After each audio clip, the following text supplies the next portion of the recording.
Welcome to Acharya education YouTube channel. ఈరోజు మనం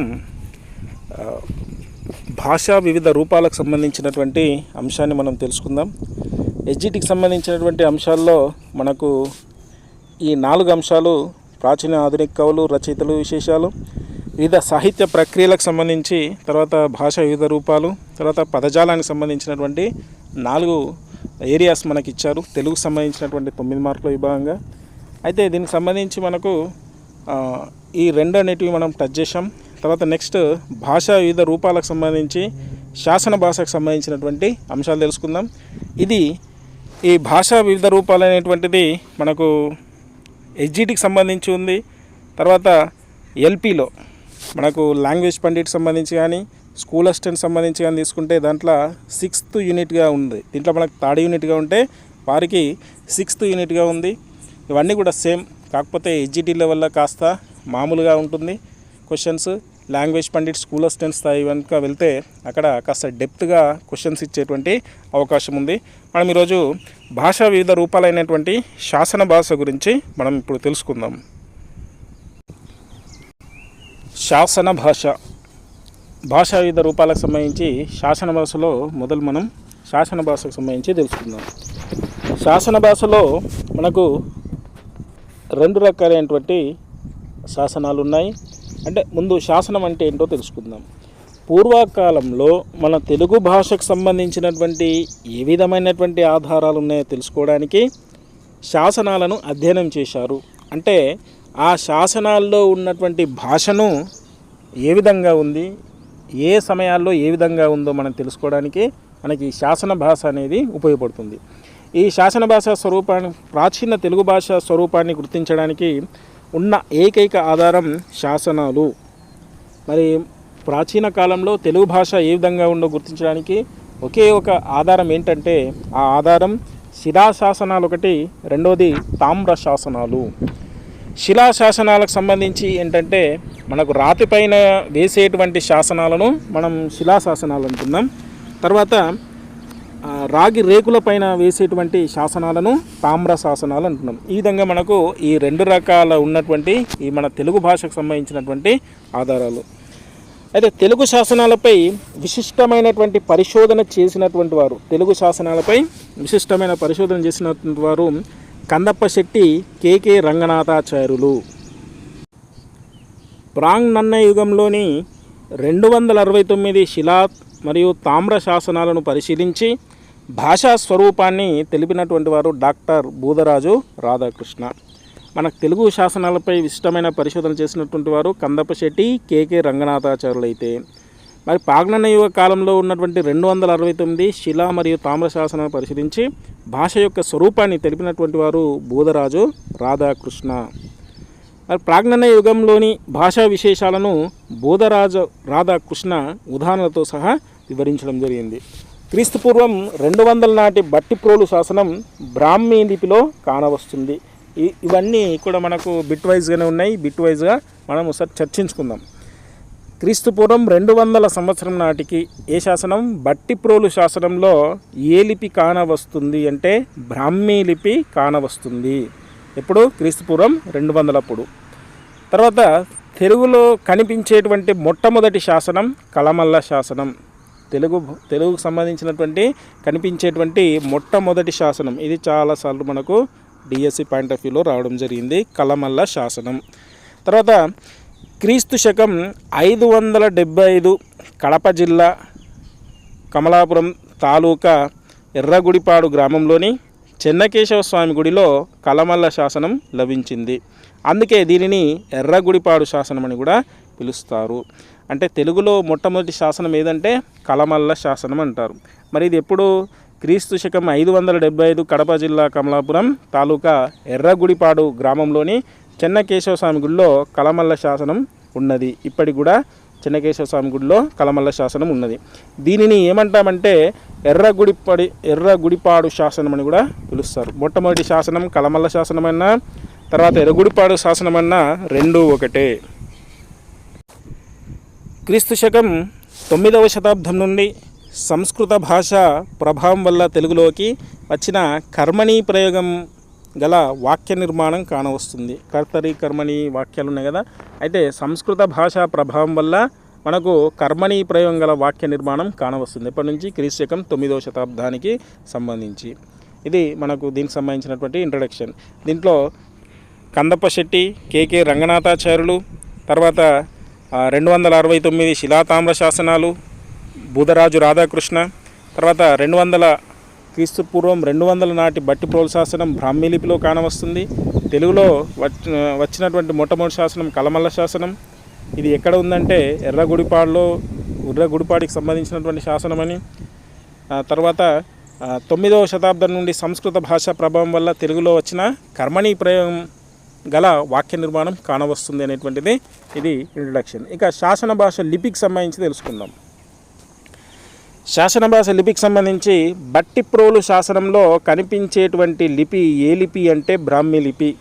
బట్టిప్రోలు శాసనంలో కనిపించే బ్రాహ్మీ లిపి ఏ శాఖకు చెందింది అంటే ద్రావిడ శాఖకు చెందింది. ఏ ఓలకు హ్రస్వదీర్ఘం భేదం లిపిలోనే లేదు. ద్విత్వాక్షరాలకు బదులుగా ఒకే హల్లును ఉపయోగించడం, మహాప్రాణాలకు ముందున్న అల్ప ప్రాణాలను వదిలేయడం, అనుస్వార చిహ్నంగా ఉన్న చుక్కను కాలక్రమంలో భిన్న స్థానాలకు మార్చడం కనిపిస్తుంది. ఇది శాసన భాషలో ఉన్నటువంటి లిపి. అంటే మనం ఏదైనా ఇప్పుడు శిలాశాసనం కావచ్చు, తామ్రశాసనం కావచ్చు, దాంట్లో ఉన్నటువంటి లిపికి సంబంధించినటువంటి లక్షణాలు ఈ విధంగా ఉన్నాయి. ఇవి శాసన భాష లిపికి సంబంధించి ఈ విధంగా ఉండేది. తర్వాత శాసన భాషలో ఉన్నటువంటి వర్ణమాల ఏ విధంగా ఉంది. ప్రాచీన తెలుగు భాషలో 23 హల్లులు 10 అచ్చులు ఉన్నాయి. ఇక్కడ ప్రాచీన తెలుగు భాషలో ఔలకు ప్రత్యేక వర్ణాలు కావు ఇక్కడ. తర్వాత ఇన్య బదులు నకారాన్ని ఉపయోగించినటువంటి వారు. ఇది శాసన భాషలో ఉన్నటువంటి వర్ణమాలకు సంబంధించి. తర్వాత శాసన భాష లేఖన పద్ధతులకు సంబంధించి తీసుకుంటే ప్రాచీన శాసన భాషలో లేఖకుల అశ్రద్ధ వలన అనేక లేఖనా దోషాలు కనిపిస్తాయి. మరి శాసన భాషలో ఉన్నటువంటి లేఖనకు సంబంధించి తీసుకుంటే లేఖకులు అంటే రాసినటువంటి వారి అశ్రద్ధ వలన అనేక లేఖనా దోషాలు మనకు శాసనాలలో కనిపిస్తాయి. ఉదాహరణకు తీసుకుంటే ఎడ్లుకు రాసే బదులు ఎడ్లకు అని రాయడం జరిగింది. తర్వాత అగ్రుకు అగ్రి అని రాయడం జరిగింది. దేగులంబుకు బదులు దేగులలంబుకు అని రాయడం జరిగింది. అంటే శాసన భాషను పరిశీలించినట్లయితే ఒక పదం రాయడానికి సంబంధించి ఈ విధంగా దోషాలు ఉన్నాయి. శాసన భాషలో దోషాలు ఉన్నాయి. రేఫ తర్వాత బిందువు తర్వాత ద్విరుక్త హల్లులు రాయడం. రేప తర్వాత బిందువు తర్వాత ద్విరుక్త హల్లులు రాయడం. ఈ విధంగా లేఖన పద్ధతి ఉండేది. తర్వాత రేఫ మీది హల్లును ద్విరుక్తం చేయడం అనే పద్ధతి ఆర్య భాషా సంప్రదాయం నుంచి వచ్చింది. రేఫ మీది హల్లును ద్విరుక్తం చేయడం అనేటువంటి పద్ధతి ఎక్కడి నుంచి వచ్చిందంటే ఆర్య భాషా సంప్రదాయం నుంచి వచ్చింది. ఈ విధంగా శాసన భాషలో లేఖనా పద్ధతులు ఉండేవి. ఇక తర్వాత శాసన భాష తాళవ్యీకరణానికి సంబంధించి తీసుకుంటే శాసన భాషకు సంబంధించి తాళవ్యీకరణం తాళవ్య అచ్చులకు ముందున్న మూలద్రవిడ కకారం అనేటువంటిది చకారంగా మారడం. ఇంతకుముందు డైరెక్ట్గా మనకు వచ్చినటువంటి ప్రశ్న ఏంటంటే తాళవ్యీకరణం అనగా ఏమి? ఆప్షన్లలో కకారము చకారంగా మారడాన్నే మనం తాళవ్యీకరణం అంటాము. క్రీస్తు శకానికి 395 410 నాటి పెదవేగి శాసనంలో కంబురాన్ చెరువు అనే తర్వాత చెంచెరువు అన్న పాదాలలోని చెరువు మూల ద్రవిడం కిరై నుండి ఏర్పడింది. అంటే కకారము చకారంగా మారడం. అంటే కంబురాన్ చెరువు అంటే ఏమైంది? చెంచెరువు అయిపోయింది అది. తర్వాత కెరువు ఉంటే ఏమైంది? అది చెరువు అయిపోయింది. ఫస్ట్ చెరువు అనేటువంటి మూల ద్రవిడంలోని పదం ఏమవుతుంది? ముందు మనం ఏమని పిలిచేవారు? కెరై అని పిలిచేవారు. కెరై అనేటువంటి పదము దేనికి ఉపయోగించారంటే చెరువుకు ఉపయోగించారు. ఈ కెరై ఏమైందంటే చెరై అయిపోయింది. చెరై అయిన తర్వాత చెరువు అయింది.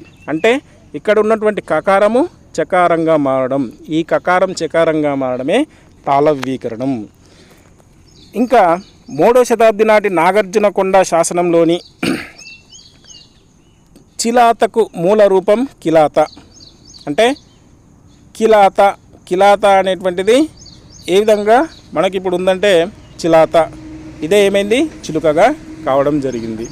తర్వాత నెల్లూరు శాసనంలోని చేయు అన్న పదం కనిపిస్తుంది. చేయు అన్న పదం ఎక్కడ కనిపిస్తుంది? నెల్లూరు శాసనంలో చేయి అన్నటువంటి పదం కనిపిస్తుంది.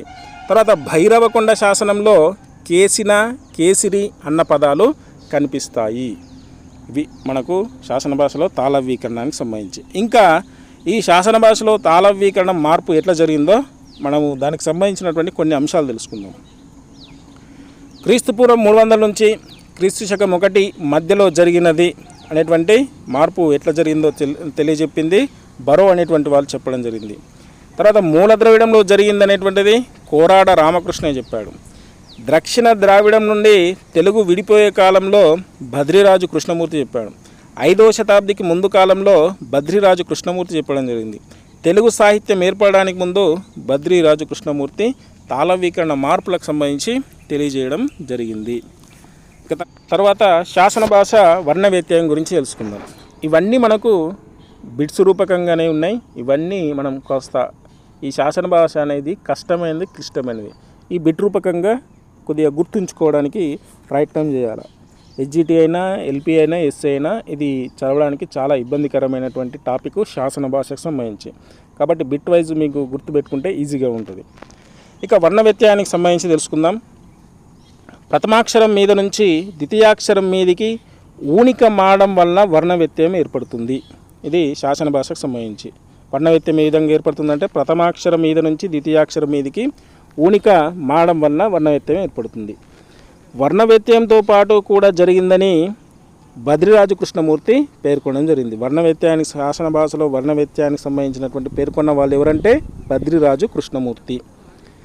ఈ మార్పు కారణంగానే తెలుగులో పదాదిన గా, డా, దా, వా, రా, ర, ల, అళ కారాలు గల శబ్దాలు ఏర్పడ్డాయి. ఏ మార్పం?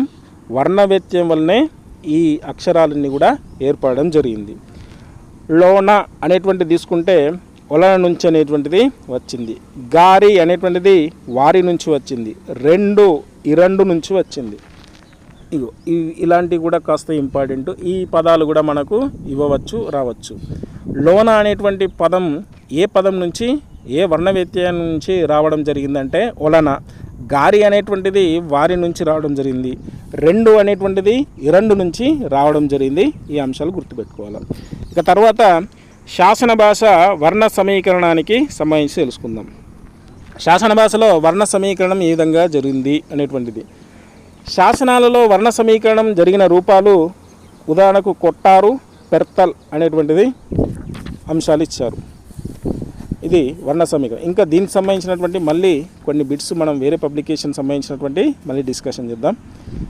ఇక శాసన భాష సందులకు సంబంధించి తీసుకుంటే మనకు ఉన్నటువంటి అత్సంధి, ఎడాగమము, ఇత్సంధి, ఉత్సంధి, గసడదవాదేశ సంధి, విరూప సందులు ఇవన్నీ కూడా మనకు శాసన భాషకు సంబంధించినటువంటి సందులు ఉన్నాయి. ఈ సందులను కూడా ఒకసారి పరిశీలించండి. తర్వాత నెక్స్ట్ శాసన భాష సమాసాలకు సంబంధించి దేశీ సమాసము, తత్సమ సమాసము, మిశ్ర సమాసము, వర్ణలుప్త సమాసము, వీటికి సంబంధించినటువంటి శాసన భాష సందులు, సమాసాలు ఏమేమి ఉన్నాయన్నటువంటి ఒకసారి స్క్రీన్ షాట్ తీసుకొని దీనికి సంబంధించి ఒకసారి చూడండి. అంటే శాసన భాష కాలంలో సందులు ఏ విధంగా ఉన్నాయి, సమాసాలు ఏ విధంగా ఉన్నాయి, ప్రస్తుతం ఉన్నటువంటి కాదు, శాసన భాషలో ఉన్నటువంటి ఏ విధంగా ఉన్నాయి అనేటువంటిది. తర్వాత శాసన భాషలో ఉన్నటువంటి సంఖ్యావాచకాలకు సంబంధించి మనం తెలుసుకుందాం. శాసన భాషలో ఉన్న సంఖ్యావాచకాలు 1 అనేటువంటి దాన్ని 1, 2 మనకు 10 వరకు ఇచ్చాడు. 10 వరకు ఒక్కొక్క అంకెను మనం ఏ విధంగా శాసన భాషలో పలకడం జరిగింది. 1 అనేటువంటి దాన్ని ఒక్కోటి, ఒక, ఒండు, ఒరుల్ అని పిలవడం జరిగింది శాసన భాషలో. తర్వాత 2ను 2, రెంటి డాష్ హైఫన్ కీ, తర్వాత ఇన్మడి, 20 అనేటువంటిది మనకు రెండుకు సంబంధించి చెప్పడం జరిగింది. 20 అంటే మనము 20 అని అనుకోవద్దు, రెండును ఆ విధంగా 20 అని చెప్పడం జరిగింది. విశేషణార్థంలో ఇక్కడ ఇరు, ఇను, ఇరు అనేటువంటి రెండు కూడా సూచించడం జరిగింది. తర్వాత 3ను మూండ్రు, మూను, మూండు, మూడు, మూటి, ముంటి, మూ అనేటువంటి విధంగా 3కు సంబంధించినటువంటి శాసన భాషలో లిఖించడం జరిగింది. తర్వాత 4ను నాలుగు, నాలుగు, నల్. తర్వాత 5ను ఏను, 5ను ఏమని పిలిచారంటే ఇక్కడ శాసన భాషలో ఏను అని పిలిచారు. తర్వాత 6ను ఆరు, అర, అరు, ఆర్ అనేటువంటిది 6కు సంబంధించి. తర్వాత 7కు సంబంధించి తీసుకుంటే ఏరు, 7. తర్వాత 8వది ఎన్బోది, ఎనుంబోది, ఎనుబోది, ఎన్మ, 8, ఎనం. ఇలాంటి కొన్ని పరిశీలిస్తే ఇప్పుడు ఎనుంబోది అనేటువంటిది ఇచ్చి ఇది శాసన భాషలో ఏమిటి, 8 ఒక ఆప్షన్, 80 ఒక ఆప్షన్, 800 ఒక ఆప్షన్, 8000 ఒక ఆప్షన్ ఇస్తే మనం దేనికి పెడతాం? ఎనుంబోది అంటే 80 అనేటువంటి ఆప్షన్ పెడతాం. కాబట్టి శాసన భాషలో 8ని ఎనుంబోది, ఎనుబోది, ఎన్బోది అని ఈ విధంగా పిలవడం జరిగింది. ఇంకా 9ని ఏమంటారు? తొంబ, తోంబ. తొంబ అంటే చాలా అని అర్థం. తోంబ. తర్వాత 10ని పది, పదు, పన్ అనేటువంటిది మనకిచ్చారు. తర్వాత 100ను నూర, నూరు, 100. తర్వాత 1000ని వెయ్యి, వేయి, వే అని ఈ విధంగా శాసన భాషలో చెప్పడం జరిగింది. ఇక శాసన భాషకు సంబంధించినటువంటి ఆధాన సంఖ్యావాచకాలకు సంబంధించి మనం ఒకసారి చూసుకుంటే ఇలాంటి ఇస్తే మనం అక్కడ కొద్దిగా షాక్ కావడం జరుగుతుంది. ఎందుకంటే చిన్న చిన్న అంశాలు ఇస్తే మనం చాలా డెప్త్కి వెళ్ళి చదివితే చిన్న చిన్న అంశాలు ఇస్తే కూడా కష్టమవుతుంది. కాబట్టి ప్రాకృత భాషలో దీనిని ఏమంటారు? 100ని ఏమంటారు అని అంటే 100, 100, 100 ఇట్లా పిలిస్తే మనకు కష్టమైతే ప్రాకృతంలో ఏమంటున్నారు, సంస్కృతంలో ఏమంటున్నారు అనేటువంటిది కూడా మనకు శాసన భాషలో తెలుసుకోవాలి. ఇక్కడ ప్రాకృతంలో సంబంధించి తీసుకుంటే మనకు దువ్వ అంటే 2 ప్రాకృత భాషలో. తర్వాత తిన్ని అంటే 3, చౌ అంటే 4, తర్వాత భారస అంటే 12, తర్వాత సత్తిగా అంటే 21, పాతిక అంటే 25, 100 అంటే ఇది 100, 100 అని అర్థం. ప్రాకృతంలో మనం 100 అంటాం 100ని, ఇది తెలుసుకోవాలి. తర్వాత పాతిక అంటే 25, సత్తిగా అంటే 21, భారస అంటే 12, దువ్వ 2, తిన్ని 3, చౌ 4. ఇది ప్రాకృతానికి సంబంధించినటువంటి వాడినటువంటిది. తర్వాత సంస్కృతం నుంచి మనకు ఆదాన సంఖ్యావాచకాలు అంటే మనకు ప్రాకృతం నుంచి తీసుకున్నటువంటి, తర్వాత సంస్కృతం నుంచి తీసుకున్నటువంటి అంశాలు తీసుకుంటే 3 అంటే 3, నవ అంటే 9, షష్ఠి అంటే 60, నవతి అంటే 90. ఇవి మనకు శాసన భాషకు సంబంధించి ప్రాకృతం నుంచి మరియు సంస్కృత భాష నుంచి తీసుకున్నటువంటి ఈ మన అంకెలకు సంబంధించి సంఖ్యలకు సంబంధించినటువంటి భావన. శాసన భాషకు సంబంధించినటువంటి మరికొన్ని బిట్స్ ఉన్నాయి, మనం తెలుసుకుందాం. క్రీస్తు పూర్వం 200 నుంచి క్రీస్తు శకం 1000 వరకు, క్రీస్తు పూర్వం 200 నుంచి క్రీస్తు శకం 1000 వరకు ఉన్నటువంటి మధ్యకాలాన్ని సాహిత్యయుగంలో ఏమని పేరు అంటే ప్రాగ్నన్నయ యుగం. ప్రాన్నన్నయ అంటే నన్నయ్య కంటే ముందు యుగాన్ని ప్రాన్నన్నయ యుగం అని అంటున్నాం. ఇక తర్వాత ప్రాన్నన్నయ భాషా విశేషాలను ఉదాహరణతో వివరించినటువంటి వారు ఎవరంటే బూదరాజు రాధాకృష్ణ. అంటే ఈ కాలంలో క్రీస్తుపూర్వం 200 నుంచి 1000 సంవత్సరం మధ్య గల ప్రాంతానికి సంబంధించినటువంటి భాషా విశేషాలు ఏమున్నాయి ఉదాహరణతో వివరించినటువంటి వారు డాక్టర్ బూదరాజు రాధాకృష్ణ. మనం ఇంతకుముందు తెలుసుకున్నాం. ఇతడు 269 శాసనాలని పరిశీలించినటువంటి వాడు. ఎన్ని శాసనాలు? 269 శాసనాలను పరిశీలించాడు. మరి ఏ శాసనాలు 2 రకాలు ఉంటాయని తెలుసుకున్నాం కదా, శిలాశాసనాలు, తామ్ర శాసనాలు. ఇది తర్వాత మొట్టమొదటి తెలుగు పదం డైరెక్ట్ బిట్స్ ఇవన్నీ. మొట్టమొదటి తెలుగు పదం ఏ తెలుగు పదం అంటే నాగబు అనేటువంటి మొట్టమొదటి తెలుగు పదం. నాగబు పదాన్ని మరి ఎవరు గుర్తించారు? తెలుగు పదం అని నాగబు అని తెలిసింది. మరి ఈ నాగబు అనేటువంటి పదాన్ని ఎవరు గుర్తించారంటే వేటూరి ప్రభాకర శాస్త్రి నాగబు అనేటువంటి పదాన్ని గుర్తించడం జరిగింది. తర్వాత అమరావతి స్తూపం ఎవరి కాలం నాటిది? శాతవాహనులు. నాగబు శబ్దంలో నాగ అనేటువంటి పదం ఏ భాషకు చెందినది? నాగ అనేటువంటి పదం సంస్కృత భాషకు చెందినటువంటిది.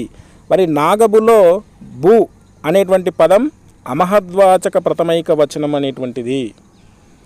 తర్వాత పొట్లదుర్తి మాలేపాడు శాసనం దేనికి సంబంధించిందంటే ప్రాకృత భాషా శాసనానికి సంబంధించింది. పొట్లదుర్తి మాలేపాడు శాసనాలకు సంబంధించి ఏదో ఒక క్వశ్చన్ రావడానికి ఆస్కారం ఉంటుంది. కాబట్టి పొట్లదుర్తి మాలేపాడు శాసనం అనేటువంటిది ప్రాకృత భాషా శాసనానికి సంబంధించి. మరి పొట్లదుర్తి మాలేపాడు శాసనంలో గల చందం ఏ ఛందస్సు ఉన్నది? పొట్లదుర్తి మాలేపాడులో ద్విపదగతి రగడ అనేటువంటిది ఉన్నది. తర్వాత రాజరాజు. ఈ రాజరాజు కొరుమిల్లి శాసనంలో ఉన్నటువంటి ఛందస్సు ఏ ఛందస్సు అంటే రగడ. కొరుమిల్లి శాసనంలో ఉన్నటువంటి ఛందస్సు రగడ. ధర్మవరం శాసనంలో ఉన్నటువంటి పద్యము ఆటవెలది. ఇట్లా మనము ఒక విధంగా ఇది కూడా ఒక చిన్న నోట్ మెయింటైన్ చేసుకోవాలా. పొట్లదుర్తి మాలేపాడు శాసనంలో ఉన్నటువంటి ఛందస్సు ద్విపదగతి రగడ. రాజరాజు కొరమిల్లి శాసనంలో ఉన్నటువంటిది రగడ. తర్వాత ధర్మవరం శాసనంలో ఉన్నటువంటి పద్యము ఆటవెలది పద్యము, అది ఛందస్సు సంబంధించింది. తర్వాత ద్రవిడ భాషలో కనిపించే వింత అక్షరం, ద్రవిడ భాషలో కనిపించే వింత అక్షరం అనేటువంటిది ఇది. తర్వాత ద్రవిడ భాషలో కనిపించే రి తెలుగులో ఏ అక్షరాలు అనేటువంటిది అంశం ఇచ్చారు. రా, డా, టా, ల అనేటువంటివి సంబంధించి ఇచ్చారు. అదే రాయన, డే అయినా, టా అయినా, లా అయినా ఈ విధంగానే రీ అనేటువంటి పదం వాడడం రీ అనేటువంటి అక్షరాన్ని వాడడం జరుగుతుంది. తర్వాత తెలుగులో తొలి వచన శాసనం కడప జిల్లా కమలాపురం తాలూకా ఎర్రగుడిపాడి చెన్నకేశవ స్వామి గుడిలో ఉన్నది. తొలి తెలుగు వచన శాసనం మనం ఏం శాసనం అని చెప్పుకుంటున్నాం? కలమల్ల శాసనం అని చెప్తున్నాం.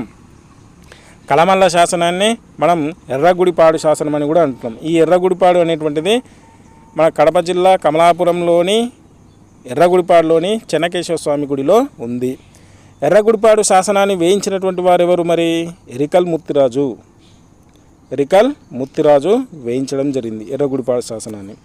తొలి తెలుగులో శాసనం వెలువడ్డ కాలం ఎప్పుడు? మరి ఈ శాసనం ఎప్పుడు వెలువడింది? క్రీస్తు శకం 575లో వెలువడింది. ఏ శాసనము? కలమల్ల శాసనము. తొలి తెలుగు వచన శాసనము లేదా ఎర్రగుడిపాడు శాసనము 575 సంవత్సరంలో వెలువడింది. తొలి తెలుగు పద్య శాసనం ఇది ఎర్రగుడిపాడు శాసనం అనేది వచనం అయితే ఇది పద్యశాసనం. పద్యశాసనం ఏంటి మరి? పండరంగని అద్దంకి శాసనమే పద్యశాసనం అవుతుంది. మరి అద్దంకి శాసనంలో ఉన్నటువంటి ఛందస్సు తరువోజ అనేటువంటి ఛందస్సు. మరి దానికి ఛందస్సు అంటే వచనం కాబట్టి ఛందస్సు అనేటువంటిది లేదు. ఇది పద్యం కాబట్టి దీనికి ఛందస్సు ఉన్నది. అద్దంకి శాసనంలో ఉన్నటువంటి ఛందస్సు తరువోజ అనేటువంటి ఛందస్సు. కవిత్వ పద్ధతి కనిపిస్తున్నటువంటి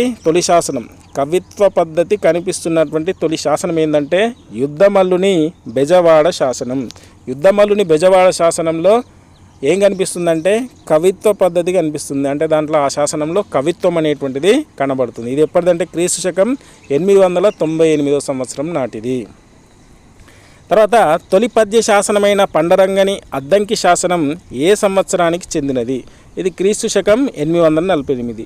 వచనమేమో 575లో ఉంటే పద్యమేమో 848. వచనం ఏంటి, పద్యం ఏంటి? మరి ఇది వచన శాసనం, ఇది పద్య శాసనం. వచన శాసనం ఎర్రగుడిపాడు శాసనం లేదా కలమల్ల శాసనం.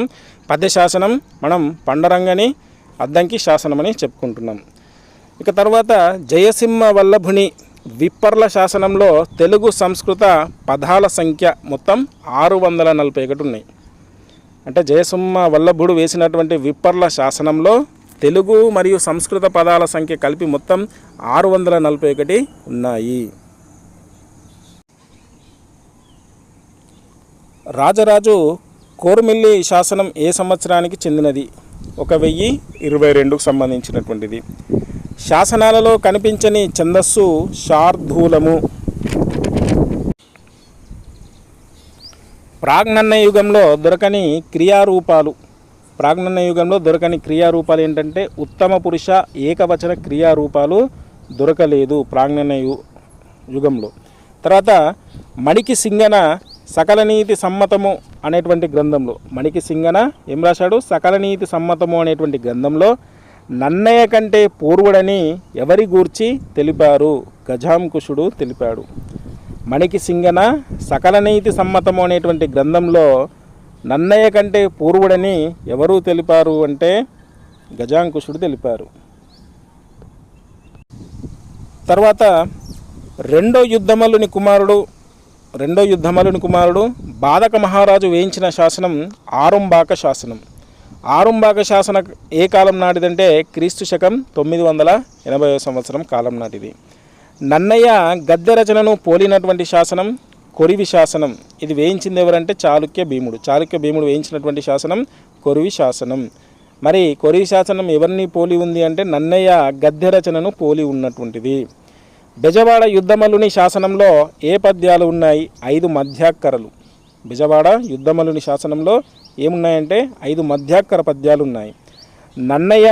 నన్నెచోడుడు వాడిన ఉత్తమ పురుష సర్వనామ బహువచన రూపం తారు అనేటువంటిది రూపం గుర్తుంచుకోవాలి.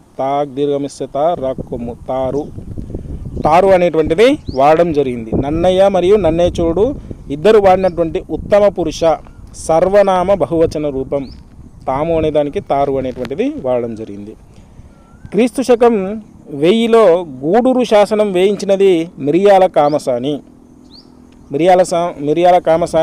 వేయించినటువంటిది గూడూరు శాసనం. తర్వాత మిరియాల కామసాని గూడూరు శాసనంలో గల ఛందస్సు 3 చంపకమాలలు 2 ఉత్పలమాలలు. తర్వాత ఆడవాళ్ళు పాడుకునే రామాయణ పాటలో గల చందం మధ్యాక్కర. ఇప్పుడు ఏం చేయాలంటే మీరు ప్రారంభం నుంచి వచనానికి సంబంధించినటువంటి శాసనం ఏముంది, పద్య శాసనం ఏముంది, ఎవరెవరు ఏ శాసనాలు వేయించారు, దాంట్లో ఉన్నటువంటి ఛందస్సు ఏంటి, ఎన్ని చంపకమాలు ఉన్నాయి, ఎన్ని ఉత్పలమాలు ఉన్నాయి, ఏ మధ్యాక్కరాలు ఉన్నాయి, అవన్నీ కూడా రాసుకొని ఒక పేపర్లో రాసుకొని పెట్టుకోవాలి. ఇది శాసనాలకు సంబంధించి. ఇంకా గుణగ విజయాదిత్యుని కందుకూరి శాసనంలో పద్యం తేటగీతి. మనకి డైరెక్ట్ ఇలాగనే అడుగుతాడు.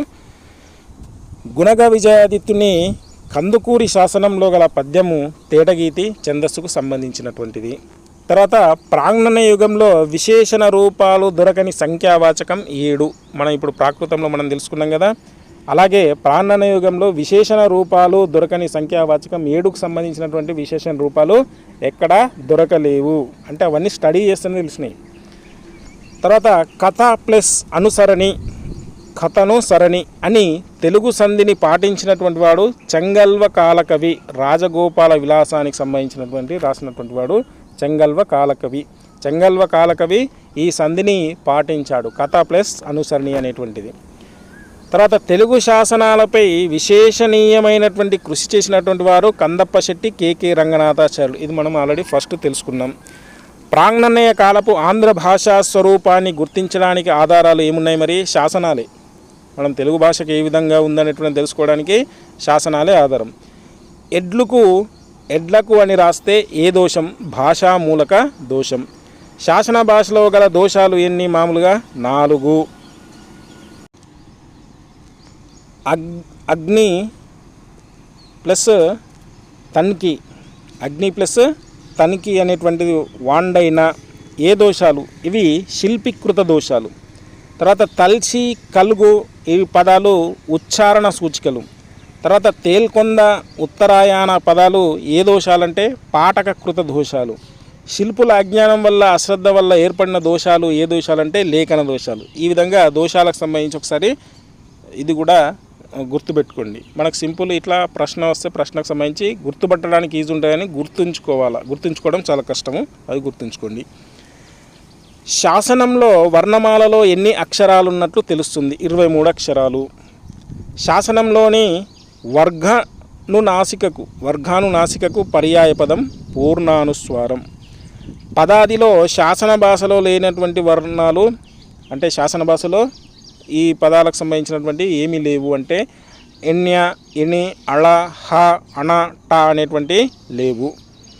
తర్వాత అరుతొరె, చెంచెరువ అనే మాటలు ఏ శాసనంలో ఉన్నాయి? పెదవేగి శాసనంలో ఉన్నాయి. మనం ఆల్రెడీ తెలుసుకున్నాం పెదవేగి శాసనానికి సంబంధించి ఏమున్నాయి అనేటువంటిది. అరుతొరె, చెంచెరువ అనే మాటలు పెదవేగి శాసనంలో ఉన్నాయి.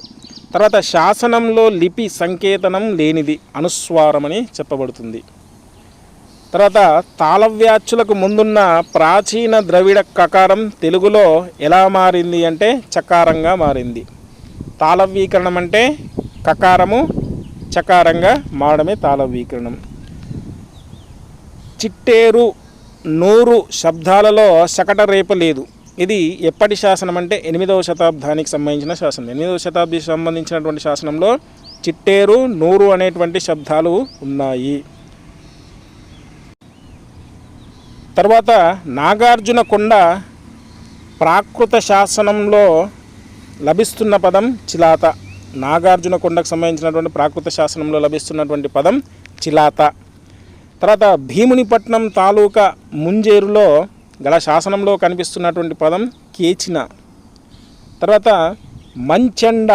మంచెండ విడదీసిన మంచి ప్లస్ అండ. తర్వాత నీలీశ్వర, నీల ప్లస్ ఈశ్వర, ఇవన్నీ శాసనంలో ఉన్నటువంటి పదాలకు సంబంధించి. తర్వాత క్రియా ప్రాతిపదిక మీద మరో క్రియాపదాంశం చేరి ప్రత్యేకార్థాన్నిచ్చే క్రియకు ఉదాహరణ ఏలుచుండ్రి, కట్టబడిన అనేటువంటి ఇవి క్రియకు సంబంధించినటువంటి ఉదాహరణలు.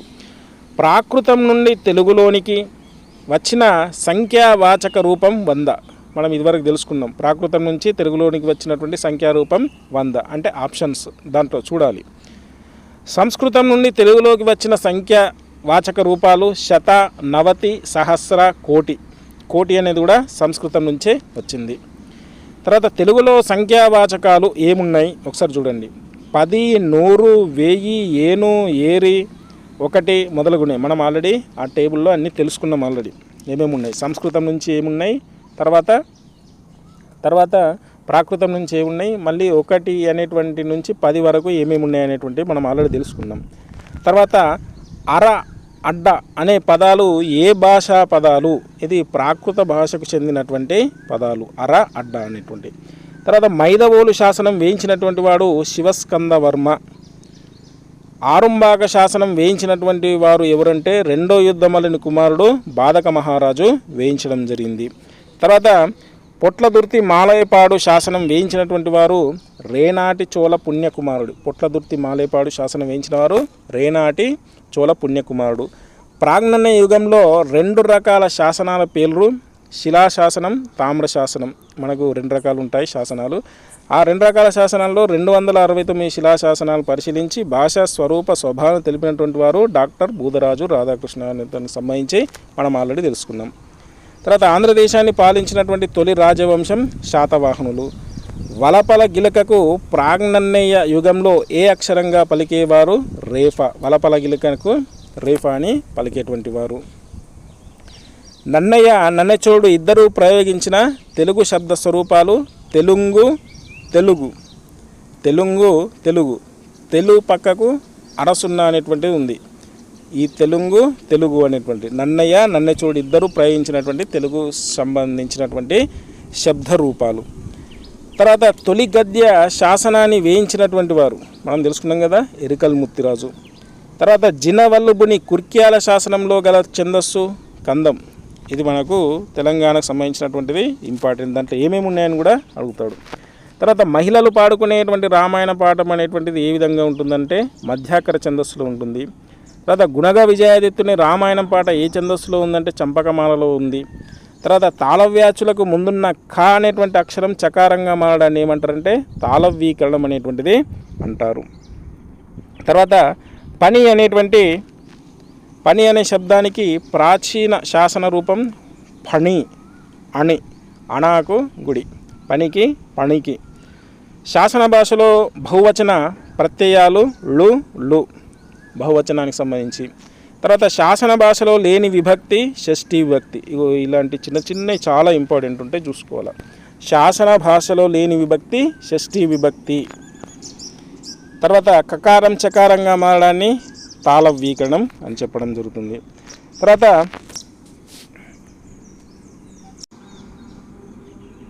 తర్వాత ప్రాంగణ్య యుగంలో 5కు గల పేరు మనం ఇదివరకే తెలుసుకున్నాం.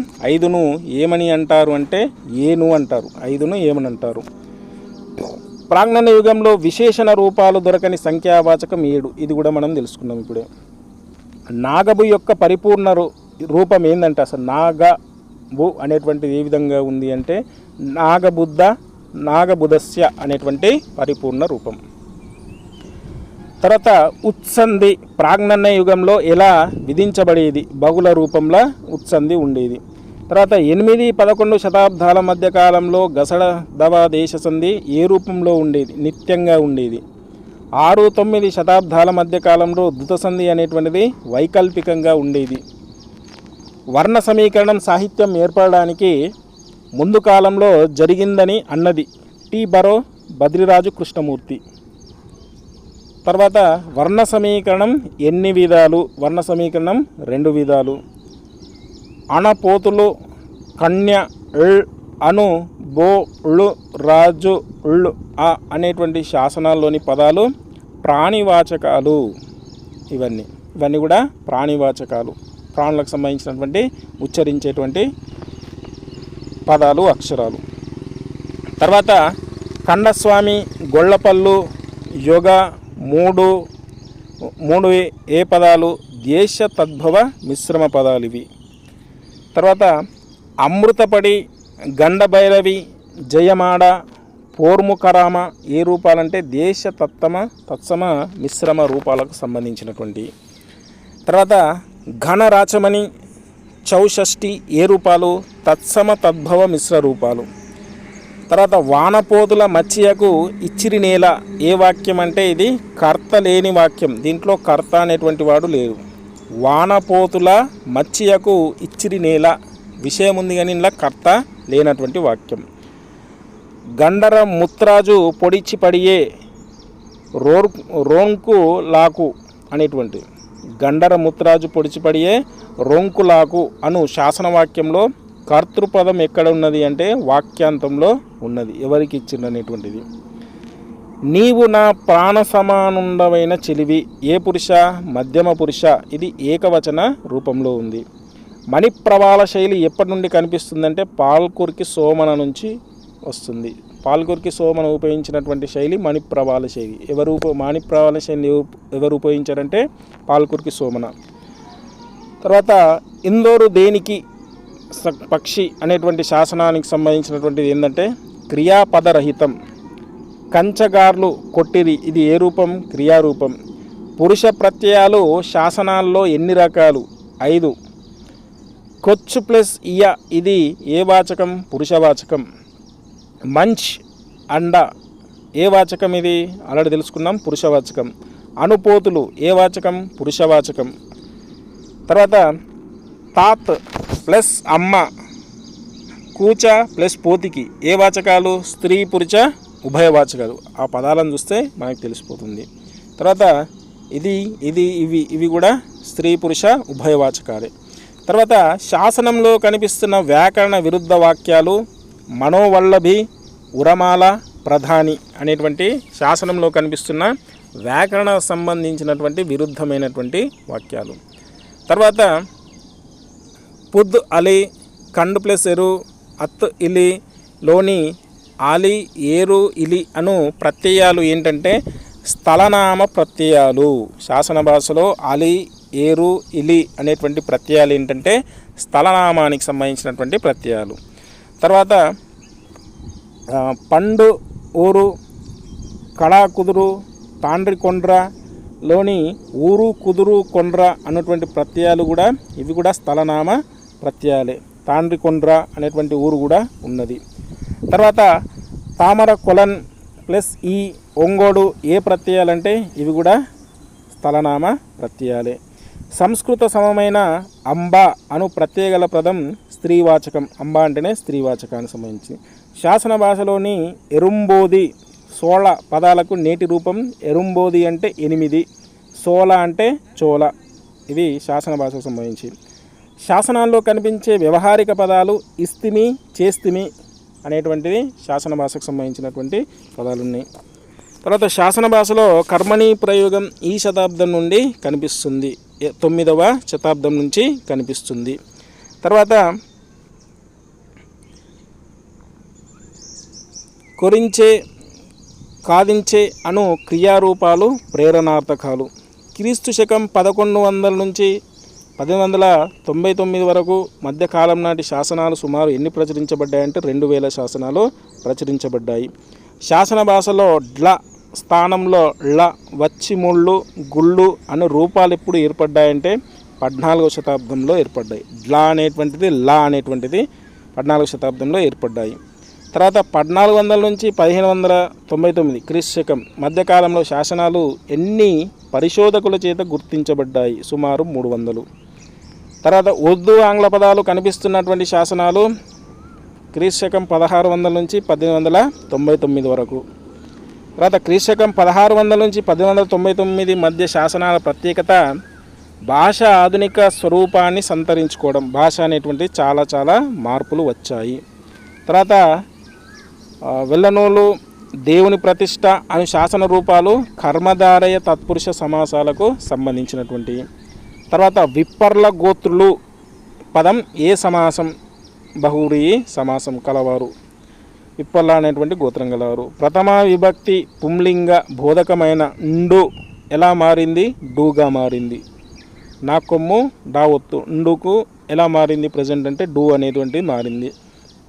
తర్వాత చెంబ్రోలు అను తెలుగు పదానికి శాసనాలు కనిపించే సంస్కృతీకరణ రూపం తామ్రపురి, శోణపురి అనేటువంటి రూపాలు. ఇవి మన శాసన భాషకు సంబంధించినటువంటి కొన్ని అంశాలు. అయితే శాసన భాష అనేటువంటి చాలా ఉంది.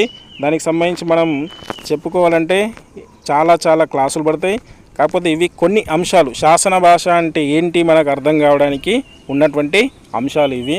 దీంట్లో కొన్ని బిట్స్ మనకు చాలా వరకు టచ్ అయినాయి. ఇంకా ఏమైనా ఉంటే మనం ఇంకా వేరే ఏమైనా పబ్లికేషన్లో సులభంగా ఉన్నటువంటి ఇంకా మనకు తెలుసుకోవాల్సినటువంటి అంశాలు ఉంటే ఇంకో వీడియోలో మనం శాసన భాష గురించి తెలుసుకుందాం.